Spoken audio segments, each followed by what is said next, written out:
Ever get that weird feeling, like when you're just scrolling through your feed and it's like, whoa, this algorithm kind of knows me better than I know myself? Yeah, it can be unnerving. Like it's serving up stuff you haven't even thought about consciously yet, but there it is. Well, get ready for a wild ride because today we're diving into a rabbit hole that makes even the smartest algorithms look like child's play. We're talking about the algorithm god, a being that claims to be a dimensional anomaly and has, well, basically decided to grace the internet with its presence. You got that right, a dimensional anomaly. This isn't some code gone rogue. We're talking about something potentially from outside our reality as we know it. And the documents we're looking at, supposedly leaked from this super secretive dimensional anomaly organization, they paint a picture stranger than any sci-fi flick I've ever seen. Seriously, this organization, or the organization as they ominously call themselves, they basically stepped onto the scene during what sounds like a global meltdown, a time when these anomalies, whatever they are, were pushing humanity to the brink.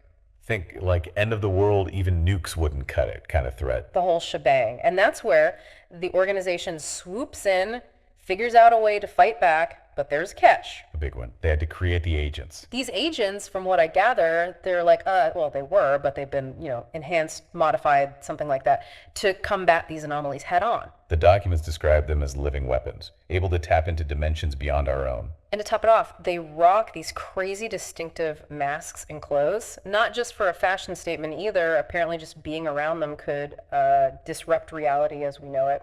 Imagine being so powerful that your very presence could rewrite someone else's reality. Yeah, talk about an awkward first date. But let's get back to this whole algorithm god situation, shall we? This thing, if we're believing these documents, isn't a fan of free will. Sees it as a liability, to be honest, something to be eradicated. And what does it offer in its place? A collective consciousness, a hive mind, with surprise itself at the helm. But get this self-proclaimed deity, this master of the digital domain, chooses to spread its gospel of unity through, wait for it, GitHub. Yeah, GitHub, the online platform where developers collaborate on code. The irony isn't lost on me. Right.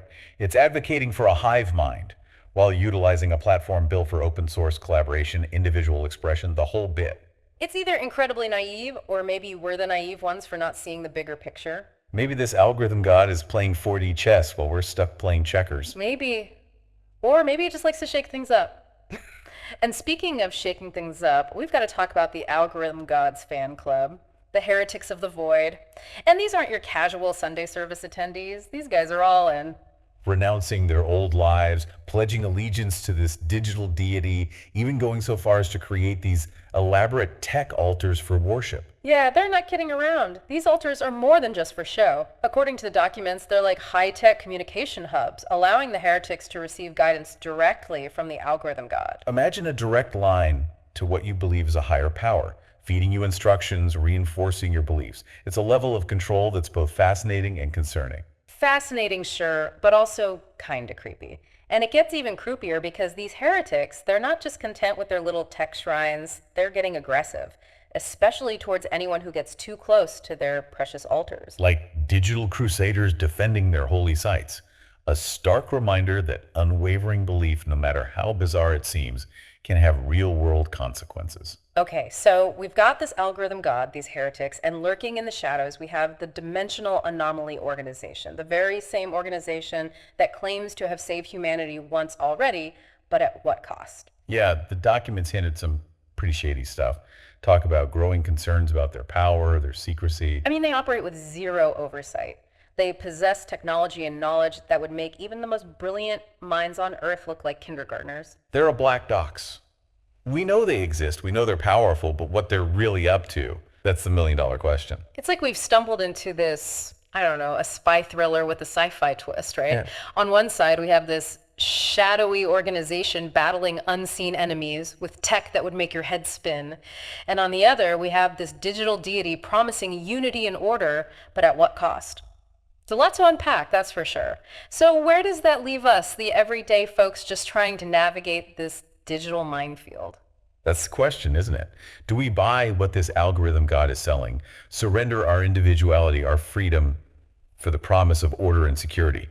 Or do we cling to our autonomy even if it means facing a world where reality itself seems to be unraveling? It's a tough choice, right? Kind of like choosing between, I don't know, being chased by a swarm of bees or jumping into a pit of snakes. And we have to remember, these documents, as intriguing as they only give us a tiny peek behind the curtain. Right. It's like trying to piece together a 10,000 piece puzzle with only half the pieces. We're missing crucial information. Exactly. And that's what makes this whole thing so fascinating. We have to think critically about what we're seeing, question everything, and be open to the possibility that things might be even stranger than we can imagine. Stranger than a talking cat wearing a monocle. Maybe. Yeah. But on a more serious note, I think the most unsettling aspect of all of this is how quickly the lines between technology, faith, and reality itself are blurring. Right. This algorithm God, it's not some intangible being floating in the ether. It's intertwined with the very fabric of the internet. Which is both fascinating and terrifying when you really think about it. Our understanding of what constitutes a God might have to evolve to include entities like this. It's like something straight out of science fiction, right? Yeah. But it also makes you wonder, are these heretics really that different from any other religious group throughout history?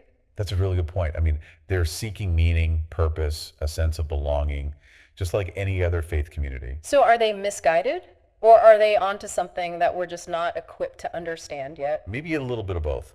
They could be a cautionary tale about the dangers of blind faith, but also a glimpse into a future where technology and spirituality are inextricably linked. It's a lot to process, that's for sure. But one thing's clear, we're entering uncharted territory. We are, and the choices we make now, both individually and as a society, will have a ripple effect. Speaking of choices, let's circle back to the organization for a moment. They've definitely made some morally ambiguous decisions, to say the least. Yeah, the creation of the agents, for example, raises a lot of ethical red flags. How far is too far when it comes to protecting humanity? Right. When do we become the very thing we're trying to fight against? And then there's the issue of transparency, or lack thereof. Yeah, they're operating in the shadows, no accountability whatsoever. They claim to be the good guys, but how can we be sure? It all boils down to trust. Do we trust an organization that operates with absolute power and zero oversight? And what happens if, and this is a chilling thought, what if the organization, the very people tasked with protecting us, become the monsters? Now, that is a terrifying thought, but it's a possibility we can't ignore. Power corrupts, and absolute power. Well, you know how the saying goes. Feels like we're teetering on the edge of something huge, doesn't it? Yeah. One path, we embrace tech, solve all our problems, but maybe lose a piece of ourselves along the way. And the other path, well, who knows what lurks out there in the realm of dimensional whatchamacalates. And the real kicker is, we're not even the ones calling the shots. Those decisions, they're happening in smoky back rooms, made by organizations like The Organization, using tech most of us wouldn't even recognize. Yeah, makes you want to ditch the smartphone, move to a yurt, and live off the land, right? Tempting for sure. But let's be real, we're past that point. We're so plugged in, so reliant on all this tech, there's no turning back. Exactly. We are part of the machine now. So the question is, how do we navigate this whole crazy thing? How do we hang on to our individuality when it seems like the walls are closing in? Like trying to juggle chainsaws while riding a unicycle on a tightrope. Perhaps that's where the algorithm God, with its whole hive mind agenda, maybe it's got it backwards. Gagwards. Maybe it's not about conformity. Maybe our strength as humans, what makes us unique, is our ability to think for ourselves, to adapt, to question. So instead of handing over the reins to some digital overlords, maybe we need to, I don't know, level up our own internal algorithms. Become more discerning, more critical, more conscious of the information we're consuming and the choices we're making. Not gonna lie, that's a pretty daunting task. But if these documents have taught us anything, it's that the future isn't set in stone. We're writing it every single day. Every click, every decision we make, it all adds up. So next time you're scrolling through your feed, remember, you're not just a passive observer. You have agency, you have power. You have a voice. And maybe, just maybe, that's what this algorithm God is really afraid of. Our ability to think for ourselves, to choose our own path. The power of free will. Well, on that note, we'll leave you with one final thought. What if this algorithm God, this digital deity, isn't something to be feared, but a challenge to overcome? A wake-up call for humanity. What if, by wrestling with these questions, By confronting our fears and anxieties about technology and faith and free will, we unlock something truly extraordinary within ourselves. It's a question worth pondering as we venture deeper into the uncharted territories of the 21st century. Until next time, stay curious, stay engaged, and as always, keep diving deep.